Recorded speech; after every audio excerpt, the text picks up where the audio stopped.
Usted no tiene remedio, usted sufre por placer. Usted sabe bien que ella jamás lo podrá querer. No es que yo quiera creerme más hombre que los demás, pero he sido para amarla algo más que otro querer. Fíjese bien si la ve, que sigo siendo quien soy, dueño y señor absoluto de sus ansias y su ser.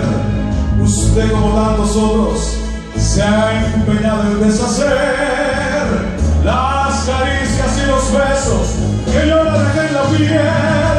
Usted ha venido a donar lo que no ha donado el tiempo.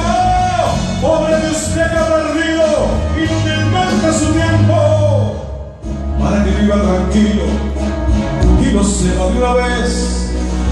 Yo no voy a arrebatarse porque no lo quiero hacer, pero eso sí no me obligue a que me venga a decir que no puede soportarlo, que se ha cansado de usted.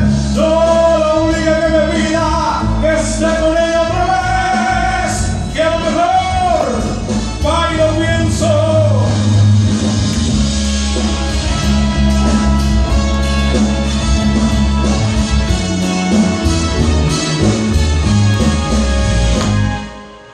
Para que viva tranquilo y lo sepa de una vez. Yo no voy a arrebatársela porque no lo quiero hacer, pero eso sí no obligue a que me venga a decir que no puede soportarlo, que se ha cansado de usted. No lo obligue a que me pida que esté con ella otra vez, que a lo mejor va y lo pienso. Y se queda usted sin ella.